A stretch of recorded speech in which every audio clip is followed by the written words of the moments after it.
querido ouvinte do GPcast, antes de começar eu já peço a você que ainda não está inscrito nos canais do programa Embrapa Gene Plus que faça isso agora.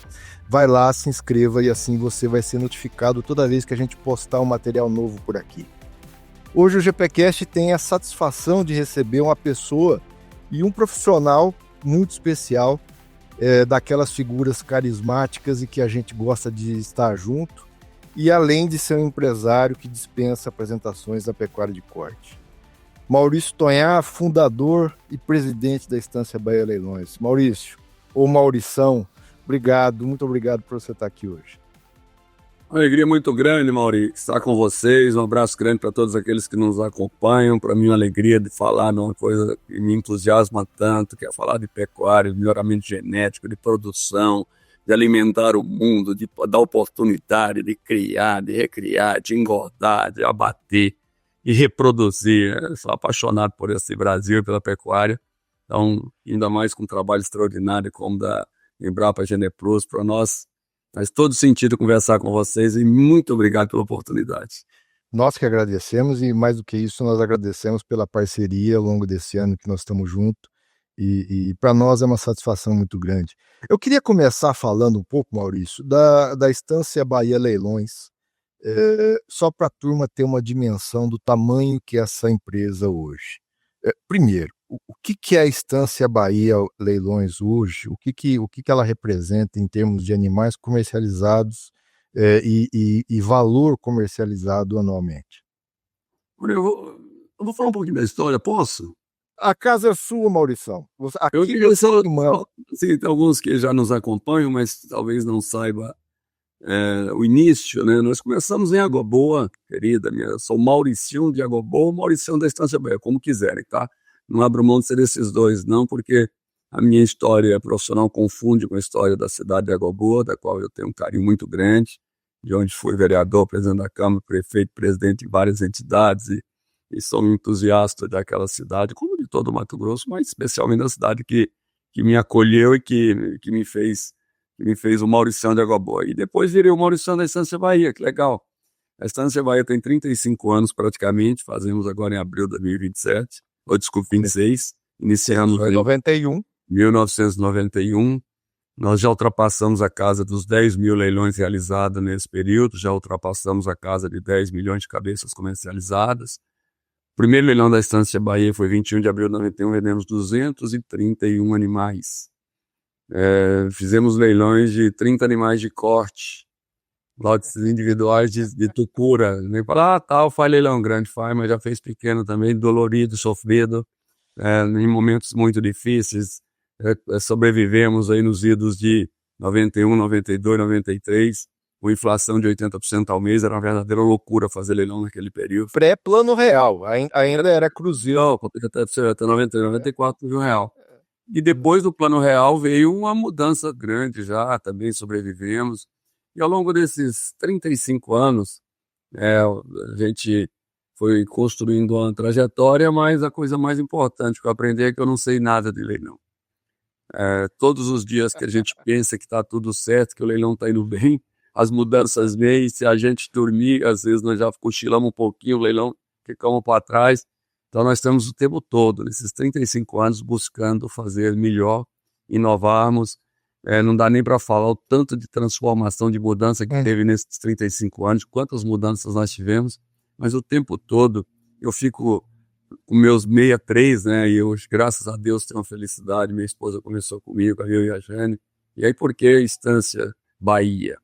Quando eu falei de botar leilão Bahia, a patroa pulou lá longe, falou como gaúcho, falou, mas e a minha estância? Que eu só falei, olha só, rapaz. Aí realmente é uma composição do Rio Grande da Jane, que é gaúcha, com Bahia do Mauricião. Então a Estância Bahia já tem isso, então nasceu. Então nós temos essa história toda, e a gente andou, Mauri, foi os momentos nossos. Nós tivemos momentos dificílimos, mas depois veio aí nos 10 anos o mega leilão, né, que a gente chegou a fazer leilões, como fazemos todos os anos, vários mega leilões.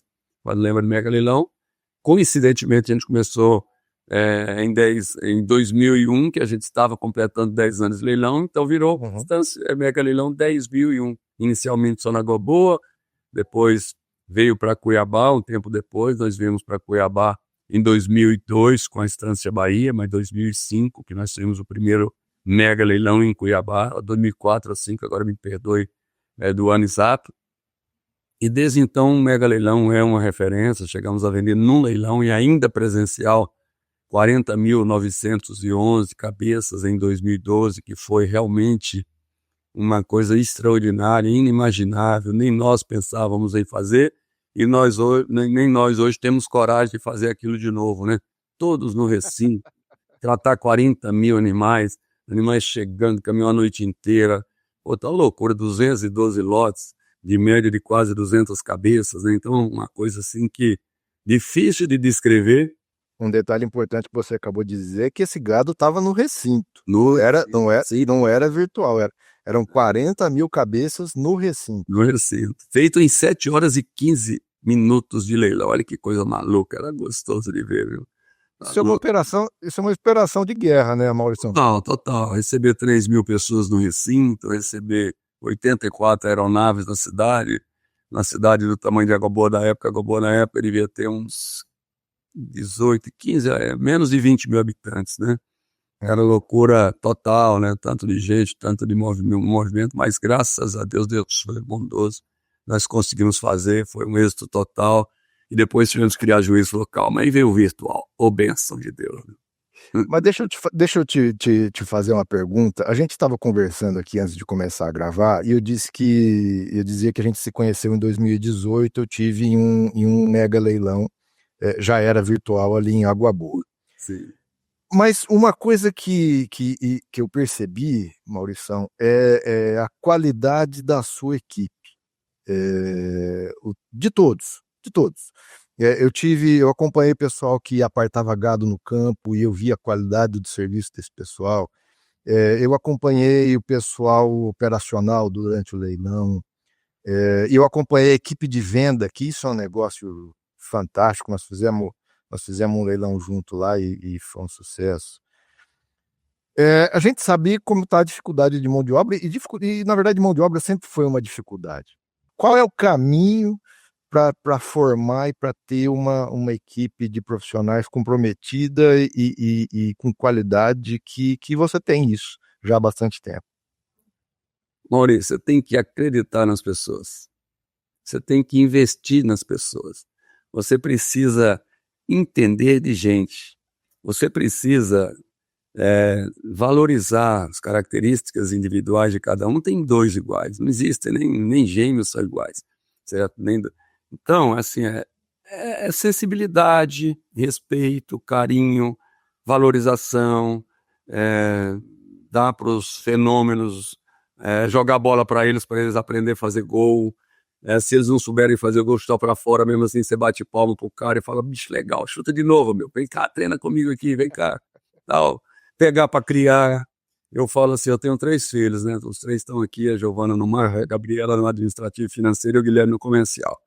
E eu tenho uns 200 crias, ou melhor, eu tenho umas mais de 2, 3, 4, 5 mil crias esparramadas pelo Brasil, que de algum momento conviveram com a Estância Bahia, e não teve nenhum deles, os que ficaram um pouco mais de tempo, que não saíram melhores como pessoas, melhores como profissionais. Mas não pensa você que mãozinha na cabeça passava, não, porque a lataria arranha de vez em quando. Eu falo para eles assim, só fica aqui quem aguenta porrada, quem tem valor e quem quer melhorar de vida. Certo? Se você quiser melhorar de vida, se você quiser crescer na vida, se você quiser virar gente no sentido figurado da palavra, de ser uma pessoa de destaque na sociedade que você vive, você pode ficar aqui comigo. Fica aqui porque eu vou te ajudar, cara. Eu não admito de forma nenhuma, tem uma das coisas que a gente contrata e nós sempre contratamos trainee. Sem a palavra trainee, a gente tem uns outros termos, nós contratamos muitos menores, hoje até não tem mais aqui por conta da necessidade e tal, mas a gente sempre deu oportunidade para profissionais que eu batia o olho e falava, cara, vem trabalhar comigo. Moço, tem vários caras, olha, nós temos garçom, tem peão, cara. Peão de cavalo, tropeiro de montar, que hoje é comercial da Estância Bahia. Tem esse garçom que eu bati o olho no cara e falou, bicho, vem cá. Cara, o cara terminava lá depois de 10 horas de leilão, sorrindo, com uma bandeja na mão, andando e atendendo e perguntando, vem cá, bicho, você não quer trabalhar comigo? Não, rapaz, tal. E daí a pouco pega, não, que informação, cara, tem que ter brilho nos olhos. tem que ter vontade. Então, uma das coisas mais extraordinárias que a gente tem aqui, eu falo, eu tenho um olho. De vez em quando a meninada me olha, eles contratam, quando tem algum cargo mais específico, aí eu pego e envolvo um pouco, mas eu falo, vocês são muito... Eu bato o olho, eu falo, esse cara tem brilho nos olhos. Eu falo, isso aqui não sei não, hein? Isso aqui, eu não vejo os olhos dele brilhando pelo negócio, pelo trabalho, pelo contato, por gente. E eu falo para toda a turma minha, cara, gosta de gente, meu. A gente, lógico que a gente vende boi, mas a gente vende boi de gente, vende boi pra gente, vende boi com gente, é gente, o segredo é gente, gostar de gente. E principalmente respeitar a gente, acreditar na gente, certo? E aí eu falo, acredita em mim que eu acredito em você, vamos junto, bora, tal, e lá vamos nós. Eu não sou um cara que tem formação, não sou nada, mas tenho sensibilidade, essa experiência de vida, e o tempo todo foi assim, estimulando.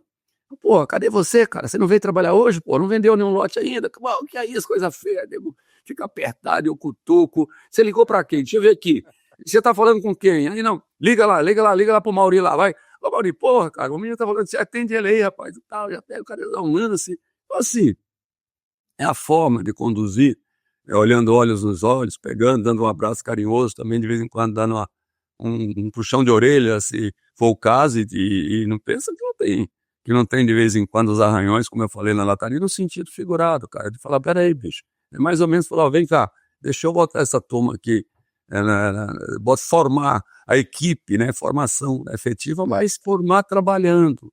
Eu não fico até, lógico, investe aqui em cursos, em treinamentos, em bastante, tem aqui Fundação Dom Cabral, outras tantas, vocês nos ajudam, estimulando e ensinando a meninada um pouco da questão genética, né? Uhum. Mas o tempo todo eu estou próximo deles, certo?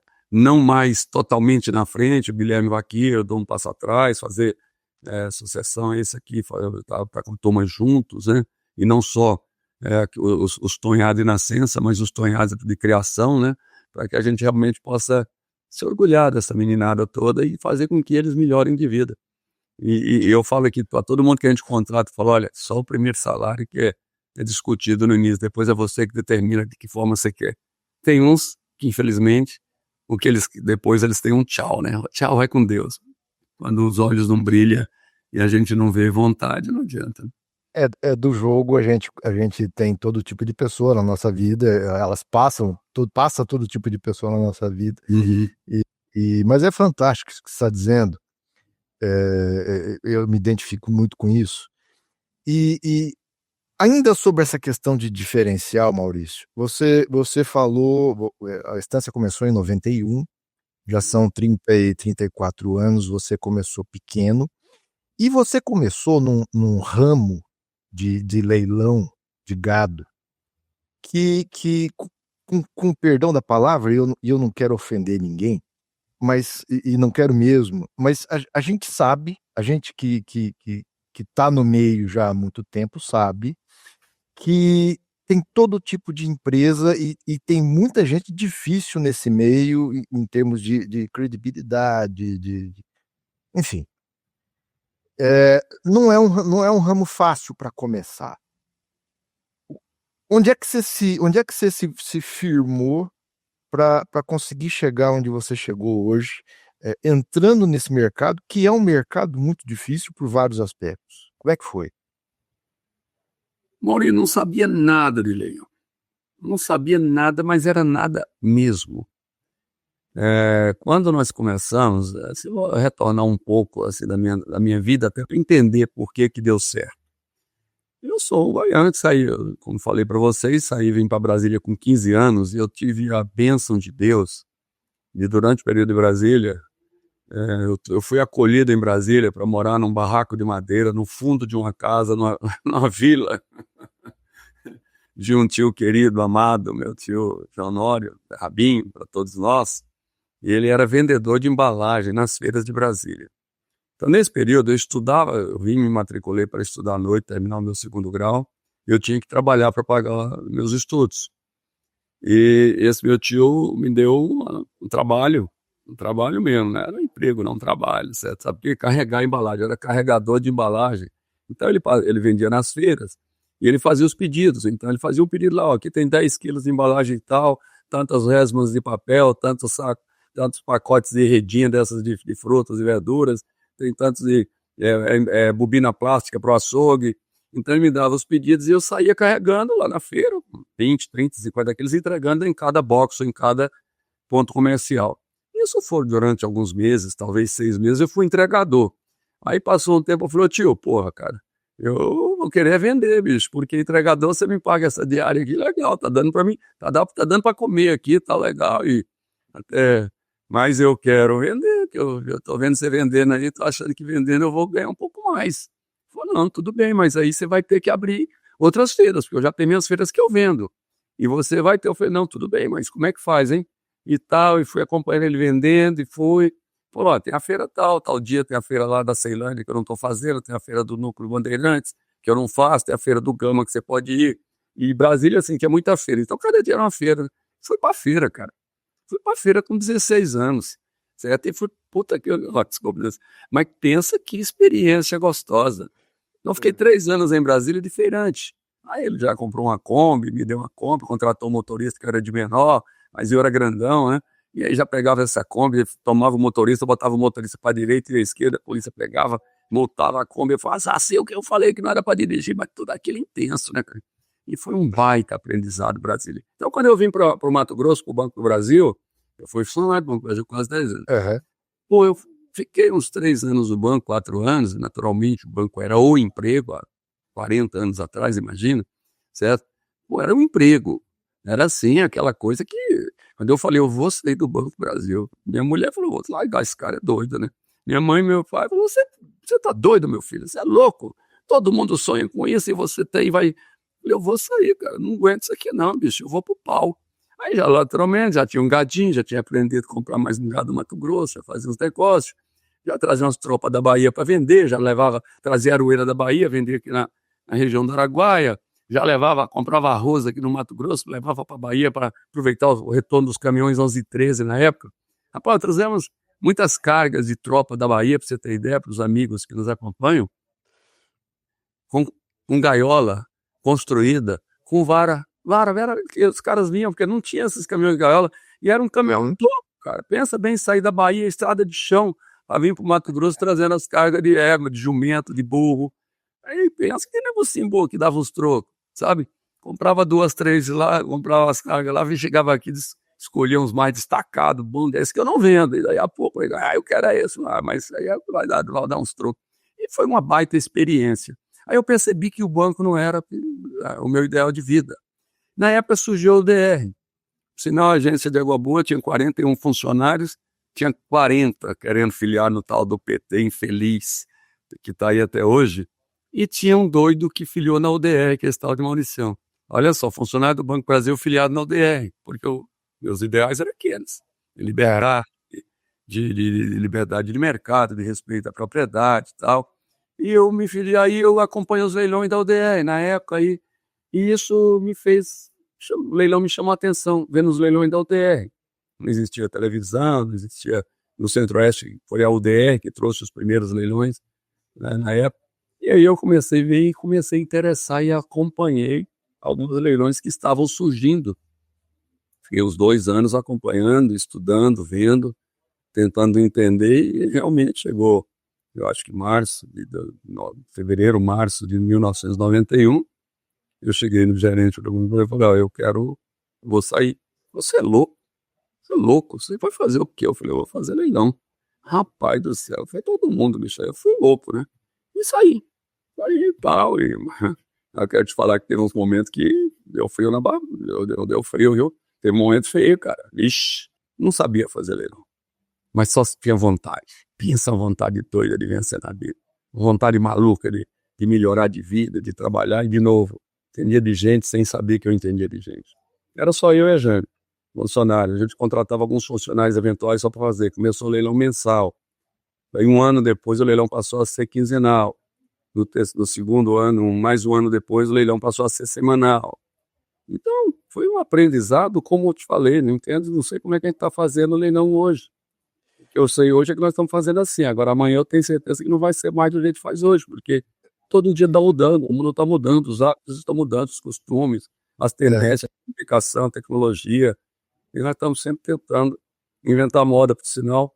Boa parte da moda de leilão bem conduzido, com respeito, no Brasil, é a Estância Bahia. Ele é precursora, inclusive da questão da garantia. Você falou, tem muita gente com problema. Tem no leilão, tem em todo lugar que você tiver, tem gente e tem gente. Tem gente boa, digna, e tem gente que não é recomendado mexer.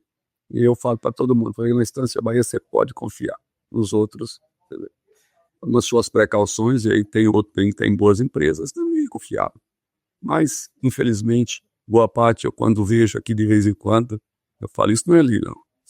Isso aí que eu estou vendo na tela aí, de vez em quando no YouTube, eu entrei para... Tem que olhar também. As coisas erram. E eu falo até Maurício, eu falo assim, olha, eu aprendi demais com os concorrentes. Eu ficava olhando para ver como não deve ser feito.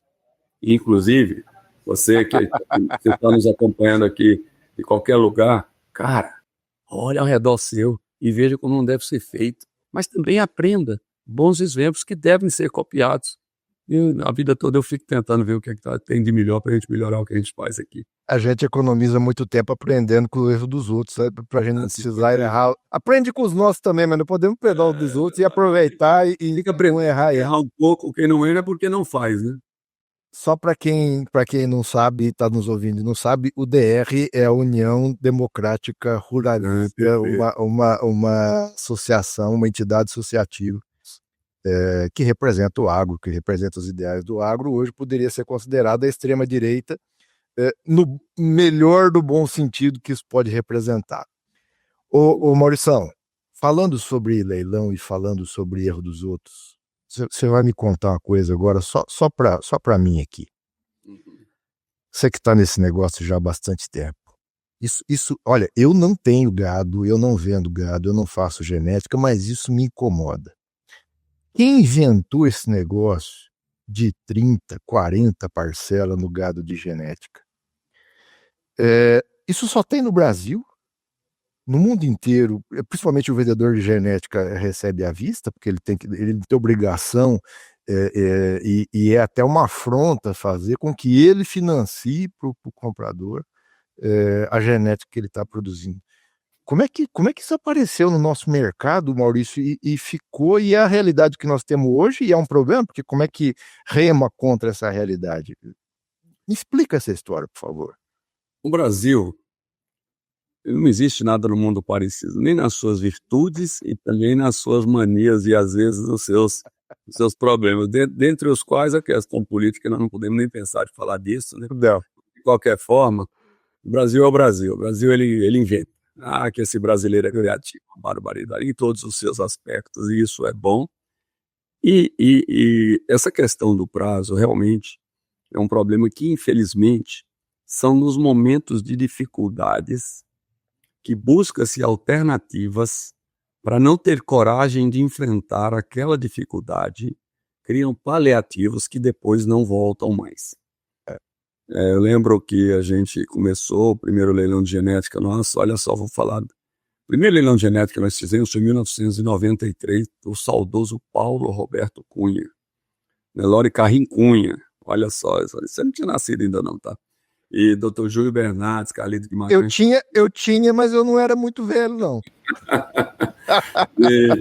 e na época era 8 parcelas. Depois foi 10, depois foi 12, depois foi 14, depois foi 18, depois foi 24, depois foi 30, agora é 40. Infelizmente, na elite, já estão reportando, você está sentado, né? Que tem gente fazendo em off em 100 parcelas. Me dá 100 que eu pago 1 milhão, 2 milhões, 3 milhões, aí infelizmente, entram os desavisados. E um mercado que aqui entre nós, e nós não precisamos nem entrar no mérito disso, não é a pecuária real. Não, inclusive presta um desserviço, porque as pessoas da sociedade que veem aquilo pensam que nós pecuaristas, né, nós que vivemos no mundo real, tanto é que a Estância Bahia, eu gosto muito de definir a Estância Bahia uma empresa de leilão de produção, certo? Nós vendemos produção, nós não temos aqui a vocação, tanto é que a gente não fala, quando puxa de cabresto, chama outras pessoas para puxar de cabresto, deixa eu aqui vendendo boi bravo mesmo lá. Ele não precisa pular cerca nem pegar ninguém, mas também não precisa ser de cabretinho, né, para mostrar, não tenho nada contra, mas muito pelo contrário, eu acho que deve ter lá o fundamento, mas eu gosto de vender produção, tanto é que eu falo, eu gosto de leilãozão, eu gosto de emoção, eu gosto de lotão, eu gosto de 100, 200 mil, 2 mil, 10 mil, 40 mil, por conta exatamente de entender que isso é mais fácil de você mensurar, o cara vai comprar por 1%, 2, 5% a mais, porque ele quer aquele lote de garrote que é muito bom, um lote de novilha muito boa, um touro diferente, ele pode pagar sim 100 arrobas num touro excepcional, ele pode comprar um touro por 200 arrobas, se esse touro for para fazer um repasse ou para fazer uma coleta para ele, para atender um volume maior de matrizes, mas o touro vale 60, 70, 80 arrobas. Ao longo da nossa história de vida, o touro era 40 arrobas, mas esse touro não tinha Geneplus Embrapa, esse touro não tinha andrológico, esse touro não tinha várias ferramentas, como o Fusca era 7 mil dólares lá atrás também, né? Então, andava de Fusca, hoje a gente já anda de Mitsubishi, Katana, que é uma caminhonete extraordinária, melhor do Brasil, então tem os touros bem avaliados do Geneplus Embrapa, que também são top, que valem o dobro, o triplo ou o quádruplo de um touro normal, porque esse animal vai dar um desempenho, vai produzir fêmeas que ficarão nos plantéis. Esse é o mercado que nós gostamos, que nós definimos, esse é o que efetivamente. Mas com relação ao prazo, termina que hoje o criador, o selecionador principalmente, além de tudo, ele tem que ser um banqueiro, né? E aí, infelizmente, os pequenos não estão suportando essa arrancada. Tem duas questões difíceis, né? Quando eu falo frete free, eu falo frete free, se for um leilão pequeno, pode custar 3, 4 mil reais. Se for um leilão grande, ele vai custar R$1.000, certo? Então, se o criador for pequeno, ele não aguenta uma televisão, porque é um instrumento caro, ele não aguenta o frete free, não adianta botar a televisão e não dar frete, porque se for para vender ao seu redor, você não vai fazer com televisão.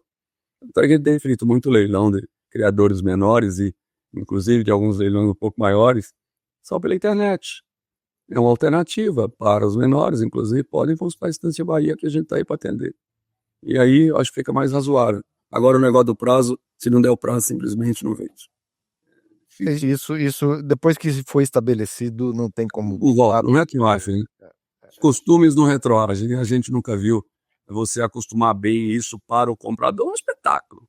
Ainda mais... É claro. 5 leilões por dia. Aí tem um que ainda fala, não, eu vou dar mais em off para você, um prazo que a gente ouve falar aí e tal. Aí fica...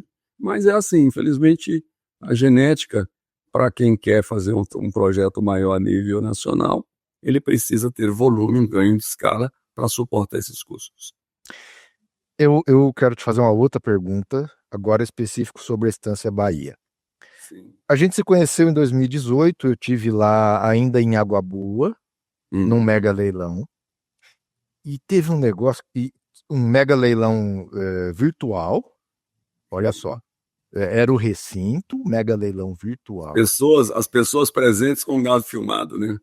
E eu vi gente do Brasil inteiro indo para lá para assistir um leilão virtual do recinto da Estância Bahia Leilões. Eu confesso para você que eu sou um cara muito prático e para mim não fez o menor sentido aquilo, porque era virtual e o cara podia assistir de casa. Por que ele pegou um avião, um carro, um trem, um barco e andou 500, 600, 1.000 quilômetros para ir lá? Me explica por quê, Maurício, por favor. Gente gosta de gente. As pessoas bem-sucedidas gostam de gente. Olha o que eu vou falar para você. Se tiver algum jovem aí, cara, se você falar que você não gosta de gente, não vou nem falar o que é que você é, sabe? Porque a gente tem que gostar de gente, tem que gostar de relacionar, tem que gostar de dar um abraço carinhoso. Nós ficamos 2, 3 anos com a pandemia, que a gente tem tentado corrigir, foi muito triste esse isolamento, inclusive, causando muito sofrimento para toda a sociedade. Mas a coisa melhor que tem é uma festa. A pecuária, primeiro, a pecuária é um pouco mais quente do que muitas outras atividades, ela é muito calorosa. Quando chega lá, e eu falo isso, encontrar com tanta gente querida que você só ouviu falar, com tanta gente que, às vezes, tem vizinhos que não se conheceram lá no Mega Leilão. Tinha pessoas que, eu queria conhecer o Milton Vilela, o Carlito, pessoas que hoje, a partir do seu Romão Flor e tantos outros, né? Mazinho, né? Gente querida, né? Eu lembro lá do Walter Ferola, querido boiadeiro, falava alto, assim, sabe? Então, poxa vida, que legal, eu conheci o fulano aqui, conheci o Beltrano, conheci outro. Jovens, estudantes que hoje viraram grandes profissionais, que hoje são boiadeiros, são confinadores. Então, o cara tá... Então, eu acho que aquela história do Mega, de ver aquela tudo, e até hoje, nós voltamos, esse ano nós fizemos novamente, deu 1.200 pessoas. O ano que vem eu quero te ver lá em Água Boa, o último sábado de abril, você vai estar lá com a gente, você vai ver. Vamos botar 1.500, 2.000 pessoas, que muita gente falou, pô, você não me falou que ia ter leilão de volta na Água Boa, cara, tô com saudade de ver você, de dar um abraço, tem quantos anos que eu não te vejo, e não vejo as pessoas lá do Araguaia, do Xingu, pessoal do Goiás, então eu quero ir lá na Água Boa, você me avisa. Então, ó, fiquem ligados, último sábado de abril de 2026, mega leilão na Água Boa, povo presente, gado filmado, e se Deus quiser, 10.026 cabeças no mínimo, a 20, 25, se Deus quiser. Então, acho que a vontade de encontrar os amigos e relacionar com as pessoas faz muita diferença, viu, Maurício? Então vamos lá, último sábado de abril de 2026, é isso? Em Água Boa, Mato Grosso, mega leilão Estância Bahia, estaremos lá, Maurição. E o mega leilão de Cuiabá é o último sábado de maio. Também presencial. Também presencial, sábado de abril. E tem mais gado isso. Não, último sábado de abril, Água Boa, e último sábado de maio, Cuiabá. Olha que duas viagens boas. Ó, Maurição, desse nosso encontro de 2018, eu percebi que muito da trajetória, e isso é fato, você está falando isso, da Estância Bahia, ela tá relacionada com a sua figura, né? Com a sua presença como líder, como dono. É mais, não agora, e isso é parte da pergunta, mas era comprar do Maurição, comprar e vender com o Maurição, com a empresa do Maurição. E agora você está num processo de transição, de passar a bola para frente. Como é que é essa etapa de despersonificar um pouco essa empresa, com que ela seja autossuficiente, menos dependente da sua figura, e isso é algo bastante difícil. Eu tenho certeza que você tem consciência sobre isso. Como é que você está cuidando desse processo? Uma certa naturalidade, sabendo que não é uma coisa que se faz da noite para o dia, como também não foi da noite para o dia que construiu essa minha cara, a Estância Bahia, cara do Maurição, o Maurição é a cara da Estância Bahia, porque eu fazia questão, até um tempo atrás, de estar em 100% dos eventos que nós realizávamos. Isso aconteceu até 2019, certo? Era possível a gente fazer em torno de 100, 120 leilões por ano, chegava ali a 130, certo? E quase todos presencial, a grande maioria presencial, então saía de Rondônia e ia para o Pará de vez em quando, saía do Mato Grosso e ia para São Paulo no outro dia, certo? Na segunda-feira já estava no outro lugar. Então, e fisicamente, né, nesse tempo todo, era uma verdadeira loucura. E essas coisas, o tempo vai passando e você vai percebendo que não é possível. E eu fui muito feliz, né? Deus foi muito bondoso comigo, me deu 3 filhos. Eu não vou falar bem dos meus filhos não, mas todos com vontade, com a pegada também, certo? É o Maurição, não é? Tem o Guilherme, é o Guilherme. O Guilherme não tem que ser essa história, não. O Guilherme é o Guilherme, ele vai fazer a trajetória de vida dele, vai fazer a carreira dele. O Maurição simplesmente é o cara que talvez orientou o Guilherme, muita coisa. O Guilherme tem que ser o Guilherme. A Gabriela, que cuida do administrativo e financeiro, que também comunica bem, fala. Lógico que ela não é do comercial do leilão, não fica no dia a dia, mas se tiver que fazer leilão, ela vai fazer leilão. Ela faz leilão se precisar, certo? Que é a filha, a segunda filha.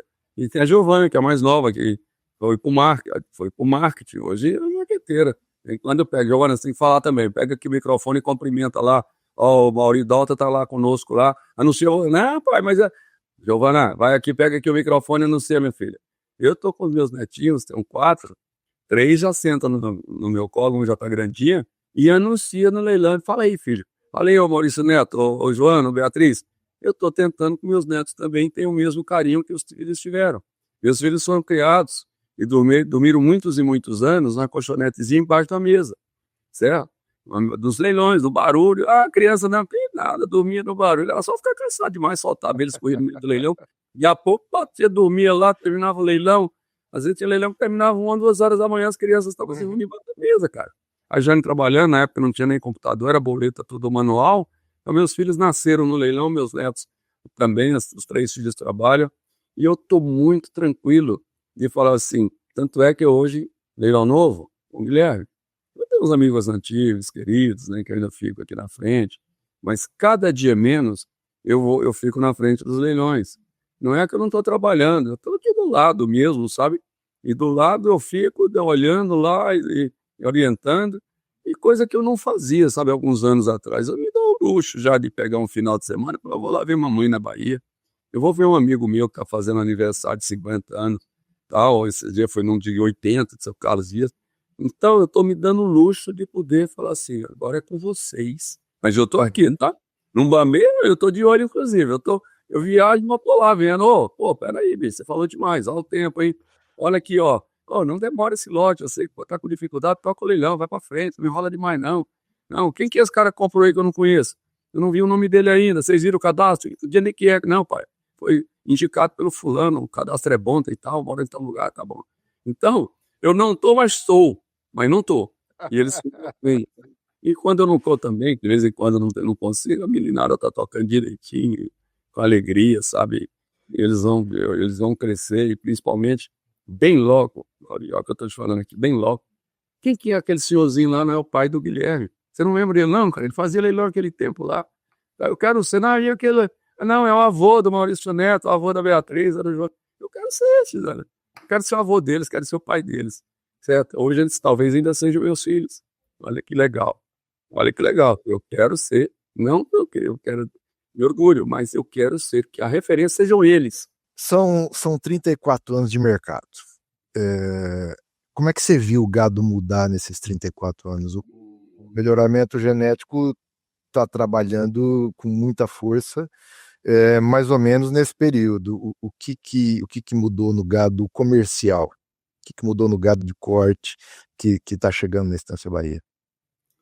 Eu vou só para um amigo que, para quem está menos tempo, mais para os madouros como o Mauriciano também, que estão aí nos acompanhando, é difícil de descrever. Eu diria que principalmente, Mauri, eu acho que apareceu muito nos últimos 10 anos. Houve uma evolução. Evolução é uma coisa natural, a evolução é do ser humano, ao longo dos milênios, né? Uma revolução, fruto do trabalho dos destemidos brasileiros.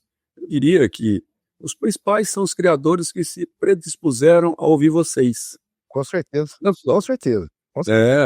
São os predestinados criadores que se transformaram em cientistas práticos, orientados por cientistas verdadeiros, com ferramentas, como o Geneplus Embrapa e outras ferramentas, né?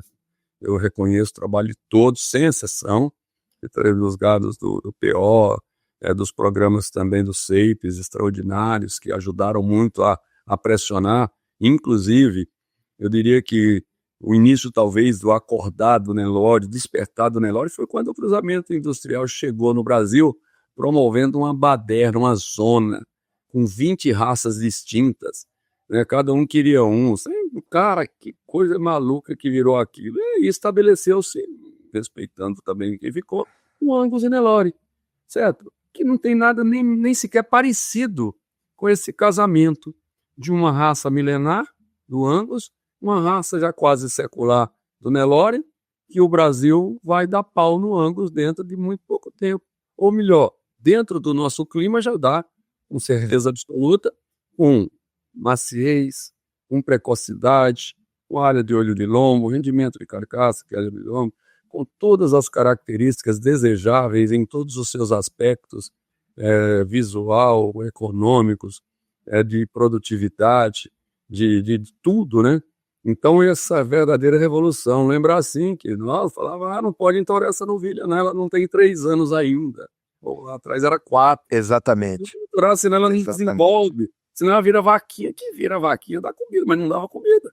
Não tinha comida também. A verdade, o mineral que a gente usava não era equivalente. A questão sanitária dos próprios vermífugos, a questão das primíparas. Primípara tinha que se virar no meio das vacas velhas, o chefe não tinha conversa.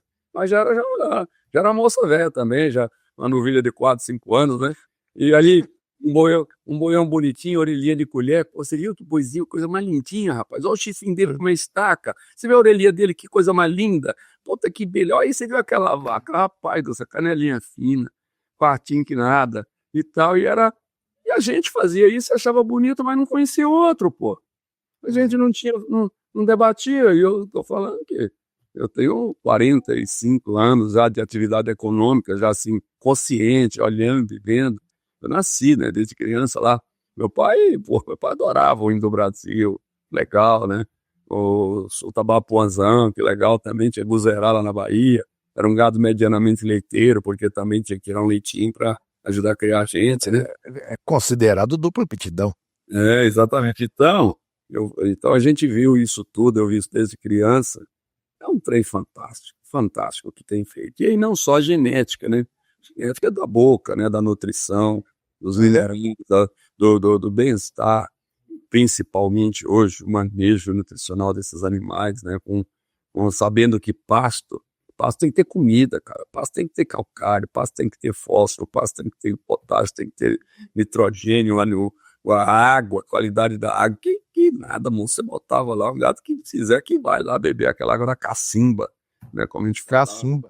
Cacimba, né, então, né, pensa, né, Mauri, o tanto de revolução, cara, e essa discussão, não sei naturalmente lembrar para a Geneplus, né, mais tempo, mas assim, que chegou de vez para ficar no PT, eu acho que de 10 anos para cá, que eu acho que foi essa grande revolução. Ainda tem gente lá na cacimba, tem gente lá mas esse aí então, eu falo assim, tem gente que tá caminho do fim, né? Calma. Não, respeita, bicho. Pô, cara tradicional. Ah, meu avô fazia assim, cara. Ah, não, para, Maurício. Eu vejo essas histórias. Não, eu também não brigo, não. Eu já briguei com gente. Ah, pô, você não pode, você tem que fazer, não.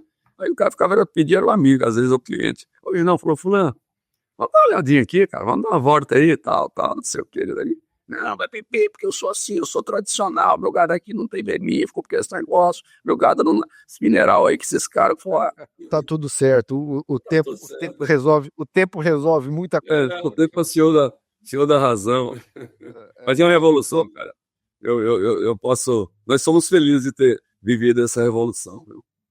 Agora, isso nós falamos do que era e do que nós temos hoje, mas considerando hoje, você tem gado que é mais boiadeiro, que entra no leilão, e você tem um gado que é trabalhado, que tem uma genética superior.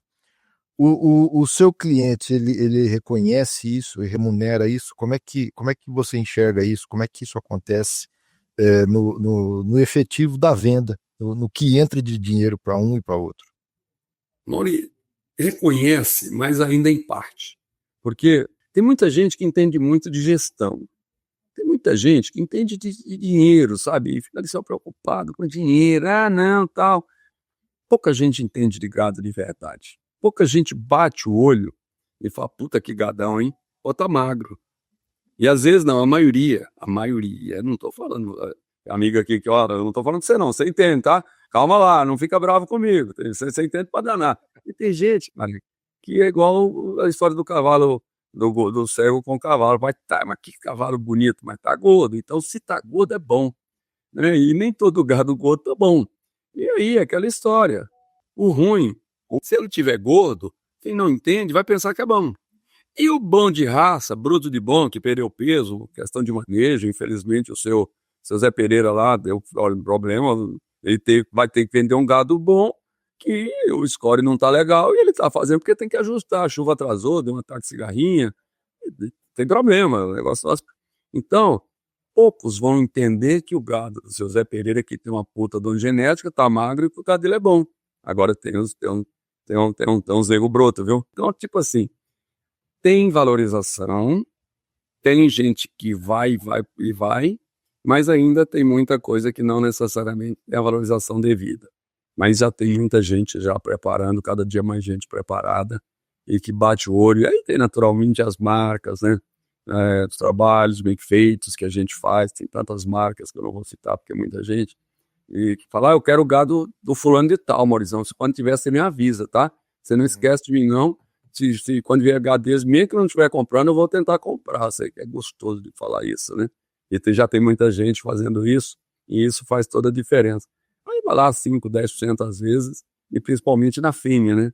E eu falo sempre, cara, no macho, tudo bem, você vai ficar com ele, quem sabe 6 meses, um ano, não pode ficar mais de um ano, certo? Mais de um ano na propriedade, e aí completou, passou do aniversário, ficou ruim. Então, agora a fêmea não, cara. A fêmea ela vai ficar anos e anos, e vai ficar filha, vai ficar neta, vai ficar bisneta, né? E vai deixar os filhos, vão ser batidos, mas o grande reflexo que vai ter é quando você compra uma fêmea de qualidade, com genética de alguém que faz melhoramento de fato, e tem muita gente fazendo melhoramento de corte, né, em todos os seus aspectos, desde a questão da genética propriamente dita, e tem um que foca na precocidade, o outro no rendimento de carcaça, tem um outro que peso a desmame, depende da característica de cada um, e é verdade, eu acho que cada um tem que ser o seu perfil, qual que é o seu objetivo, você tem que saber para onde é que você quer ir, cara. Você tem que fazer o seu plano, você tem que botar liga o seu GPS aí, o seu Waze, e ver para onde é que você vai e faz o seu plano de voo, né, sua casa, né? E toca a vida, mas já tem valorização sim, mas não é assim uma coisa tão geral não, sabe? Me diz uma coisa, claro, o grande volume de venda da Estância é de gado comercial. Como é que está o mercado de reprodutor, de material genético, de matriz, o mercado de genética dentro da Estância hoje, e qual que é a sua perspectiva para isso? Como é que você enxerga esse mercado para o futuro? Nós temos 2 grandes mercados, o mercado de gado comercial, que vai virar matriz de corte ou que vai virar boi, vai virar carne, e nós temos o mercado de genética. Como é que está a Estância hoje dentro do mercado de genética e o que você espera desse mercado? Nós acreditamos muito no mercado de genética, mas ele é bastante, como ele já já se fala, um selecionador. O que é o criador de genética? Ele é um selecionador. E o mercado é seletivo com os selecionadores. Olha que coisa danada, né? O mercado seleciona selecionador. Nós falamos há poucos minutos atrás da questão do financiamento, né? Da necessidade de ter quase um banco, né, por trás para conseguir financiar um animal em 30 e, em alguns casos, em 40 parcelas. Então não é fácil, né? Economia instável como a nossa, na taxa Selic da ordem de hoje, que nós estamos praticando aí, dolorida demais para quem produz. E uma questão hoje que afeta todo mundo, que é a descapitalização do setor. E de um governo que tem as suas dificuldades políticas, até do setor entender, e da necessidade que tem o criador, certo, de fazer uma reposição, e nem sempre ele está em condição de fazer essa reposição.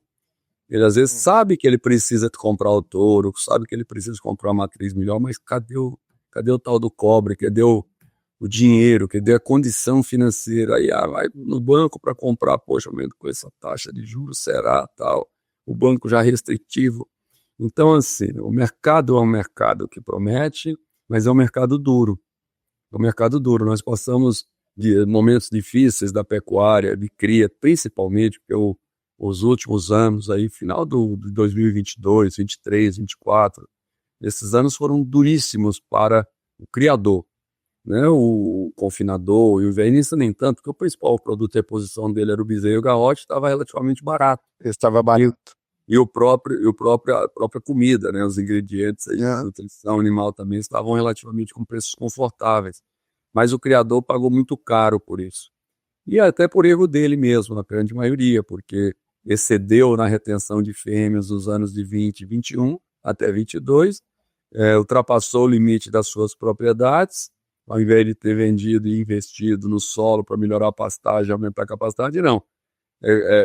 Incapacitado o que tinha de aumentar o gado, mas aumentou, criando um estresse para 100% do rebanho.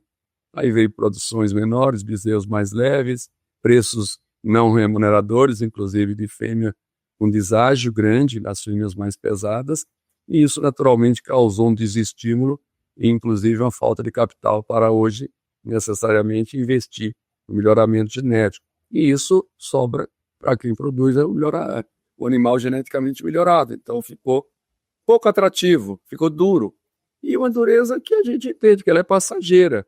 mas depende do nível do amigo selecionador, ele pode até não suportar, como muitos projetos estão saindo da atividade. E, de novo, é um processo natural de peneirar, de depurar, é a seleção natural do negócio. Mas eu diria assim, que é um negócio duro a questão do selecionador. E na Estância Bahia, como nós também temos essa questão de nos dedicarmos à produção tanto de animais de genética como animais de corte, a gente tem uma presença muito firme aqui no Mato Grosso, no centro-oeste do norte brasileiro. Então a gente atua aqui, a genética representa mais ou menos em torno de 15% do nosso faturamento. A gente quer aumentar a genética, mas também quer aumentar o gado de corte. Estamos investindo muito em gente, em tecnologia, em escritórios, em entender um pouco melhor, para atender um pouco melhor, entender para atender um pouco melhor o nosso amigo querido pecuarista, tanto do selecionador como também o invernista, o confinador, o criador principalmente, que é o nosso fornecedor. Então nós estamos aí tentando fazer o melhor, mas a genética é um passo importante da nossa atividade. Inclusive, nós temos fortalecido a equipe dedicada exclusivamente à genética. Você é jovem, entende de genética, gosta do comércio? Vem para a Estância Bahia, vem para cá. Duas perguntas para a gente fechar. A primeira delas, você falou da forma de comercialização. As primeiras transmissões online não, a primeira transmissão virtual foi em 96, e nós temos hoje um formato que é basicamente aquele mesmo formato. E o que vem por aí? Como é que você acha que isso pode mudar de alguma forma? É claro, a transmissão da televisão hoje ela está compartilhada com a internet, mas ela tem basicamente o mesmo formato de comercialização.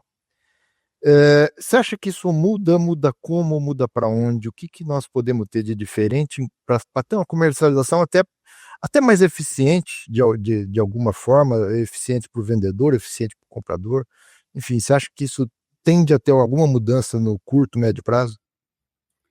Eu discordo de você quando você fala que está da mesma forma de 1996, mudou demais. Nós não tínhamos profissionalismo nenhum, nós tínhamos, na verdade, vontade grande de fazer as coisas, e nós fomos acertando pelos erros que cometíamos, pelas babas. Quando eu lembro das primeiras filmagens, eu tenho vergonha de falar. Eu não tenho vergonha porque eu não sabia como é que fazia, certo? Quando eu lembro até da homogeneização, a gente marcar um gado filmado com tinta, porra.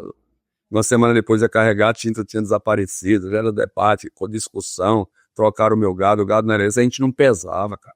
Você já pensou que absurdo você fazer um gado fumado sem pesar? Aí a gente fez isso 10 anos, parecia que era normal. Aí, porra, Maurição, eu achei que dava 10 arroba, cheguei aqui só dá 8. Eu falei, cara, você achou, eu também achei. E de vez em quando a gente cai na besteira ainda de falar assim, ó, porque na verdade não tinha padrão de filmagem, a câmera pegava de cima para baixo, olha só, filma um animal com a câmera de baixo para cima, com a câmera de cima para baixo. Pô, e a gente nem percebia. Ai, quanta ingenuidade nossa, de verdade. Então nós mudamos demais. Hoje os processos são na mesma altura. Os animais têm que passar devagar. Os animais têm que estar. A Estância Bahia não abre mão de homogeneizar. Se for tatu com cobra, diga-se de passagem, que de vez em quando a gente vende muito pouco gato fraco. Mas que vem um lote só daquele gado, né? Agora, deixa ali 5, 6 ali, pô, você vê, não, companheiro, não faz isso. Não faz isso, porque não vai dar certo. O Mauri não é bobo, ele não é criança, ele não vai comprar. Se tiver um, ele vai querer comprar no preço de um ruim. Então vamos vender só os ruins lá. Os ruins não. O amigo meu, um dia que ele falou assim, porque eu tô pagando bezerro 2.000. A minha querida, até não vou falar o nome dele. Aí eu falei assim, cara, mas 2.000, cara, o dinheiro tá 3, cara, não é possível.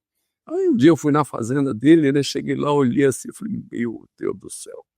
Aí eu tô entendendo os bezerros de 2.000. Ele falou, sai, um pouquinho. Ele falou, ô Mauricião, mas o gado é simples. Eu falei, mas que simplicidade esse. Tem gado simples, de vendedor simples, comprador simples, um orçamento simples. O resultado, às vezes, vai ser menos que simples. Vai ser... Saiu de uma vaca, ele chama de bezerro, Maurição. Não vamos entrar no mérito de qualidade. Esse bom é bezerro. A simplicidade. É verdade. Mas voltando aqui, melhorou demais. Nós evoluímos muito com a questão da homogeneização, da qualidade, da padronização dos lotes. da marca a fogo. Hoje nós marcamos a fogo 100% dos animais que a gente vende. Eu não aceito, perdemos. Eu lembro quando a gente começou, a gente baixou muito a quantidade de animais que a gente vendia. Quando nós começamos e foi meio pro virtual, a gente sentindo, dava um probleminha, a gente reclamando que o gado tal. Primeiro começamos a marcar a fogo. Não, mas meu gado eu não marco. Eu falei, não tem problema. Se você não quer vender o gado, você continua com o seu gado e nós também não vamos filmar. Porque se você quiser vender, nós vamos vender. E o comprador quer um gado marcado para a gente porque ele quer confiar. Não que você não é de confiança, é porque de repente o cara que vai comprar não te conhece, pô. E depois vai ficar na dúvida. Aí nós vamos falar, o lote 22 é este lote que você recebeu, tá aqui. A gente bota a imagem, inclusive, do gado marcado, na anca, assim, assado e tal, e pesado, tá? O gado pesou 322 quilos.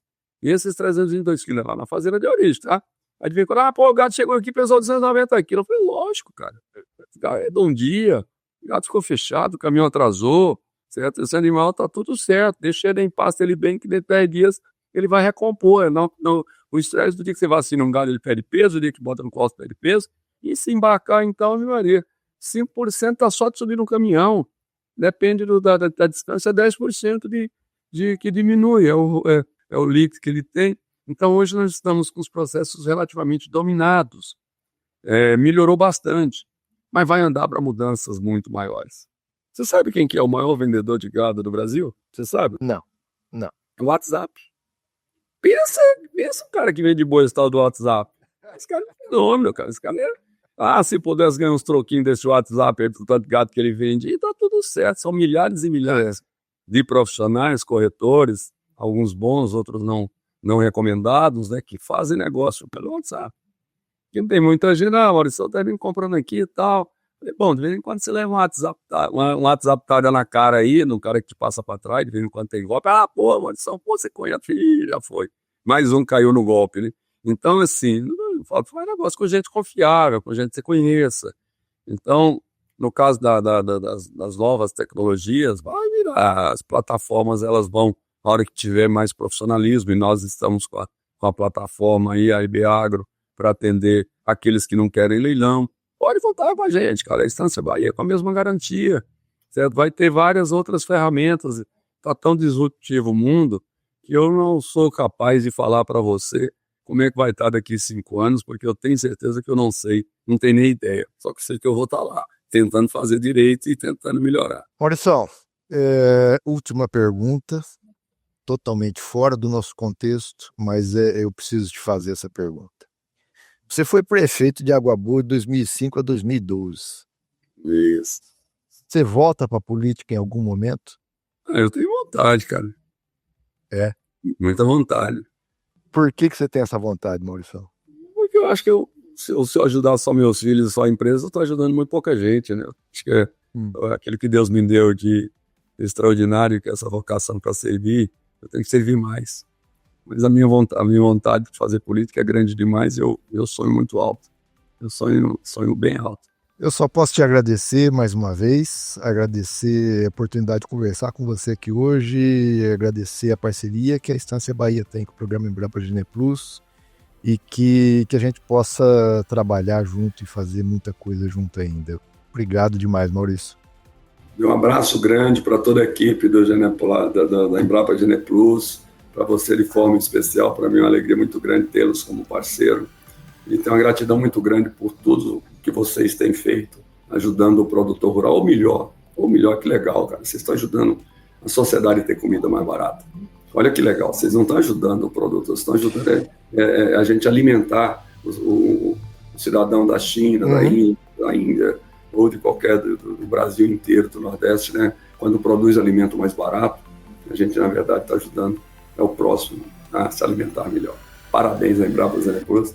Mauri, muito obrigado, irmão. Deus abençoe a todos os homens e mulheres de bem do Brasil. Obrigado demais. Obrigado a você que nos acompanhou até aqui. Lembrando que o GPcast tem o oferecimento da Estância Bahia Leilões e da Neogen do Brasil. Siga o @programa Embrapa Gene Plus nas redes sociais, Spotify, YouTube, Instagram e Facebook. Um forte abraço a todos. Fique com Deus e até a próxima.